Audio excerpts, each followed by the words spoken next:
here in New Hampshire, you and the other people in this great state are going to have to make a very important decision.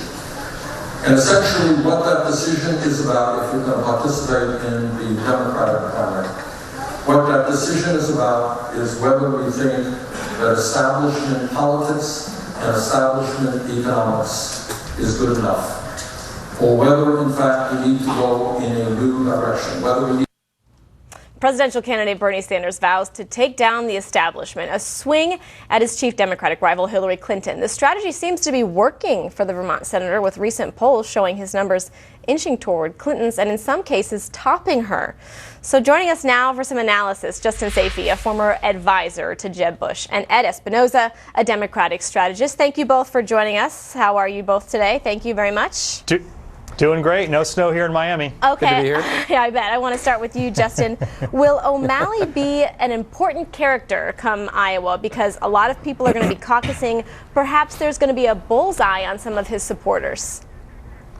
Well, yeah, the way the Iowa caucuses work, if a candidate at one of the caucuses doesn't get 15% at that caucus, those caucus supporters of, say, a Martin O'Malley can get recruited by either the Clinton camp or the Sanders camp. So it can make it very interesting. A week from Monday night during those caucuses, those O'Malley supporters could tip the balance in favor of either Sanders or Clinton. So I'm sure both candidates are strategizing how they're going to recruit those O'Malley supporters if he doesn't get 15% in one of those caucuses. Ed, what could one of those strategies look like, perhaps?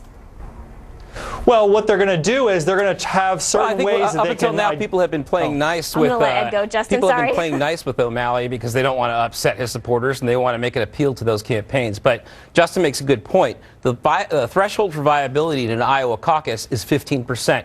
O'Malley doesn't have that. He has well into the low single digits at this point. But if you have a caucus with 40 people and O'Malley only has 4 people in that room, well, that's 10% of a particular caucus. So he can make a big difference, especially if those voters decide to go all in one direction. That's what remains to be unseen, and we don't have a good idea right now of where those voters might be going. Okay, Ed, I want to continue with you before we get back to Justin. Well, actually, I'll let you fix your IFB first. So let me go over to you, Justin. We've seen some stronger rhetoric between Hillary Clinton and Bernie Sanders, especially at their last debate. She was really separating herself, supporting President Obama with the Obamacare, the Presidential Health Care Act. I want to ask you, what does she have to do right now? Because she is getting, in some polls, she's getting overtaken by Bernie. Well, she's got a big challenge on her hands because she lost Iowa to Barack Obama in 2008, and right now the polls show that it's within the margin of error between those two.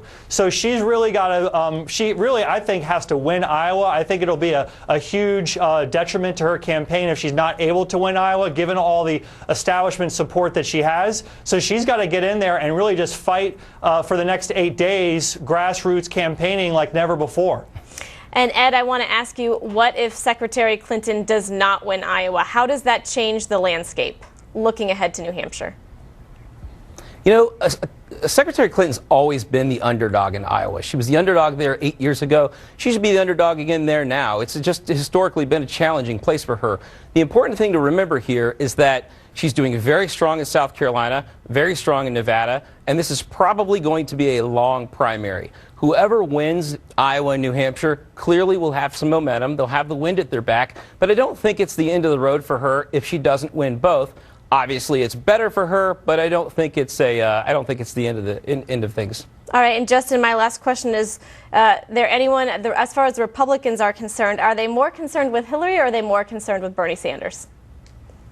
I happen to be a Republican, so I think that the Republican nominee will ultimately defeat either one. I think they both have their weaknesses. America doesn't trust Hillary Clinton, and Bernie Sanders' ideas are not mainstream enough to be used to run the country. All right, Justin Sayfie, Ed Espinoza, thank you both for joining us. I very much appreciate it.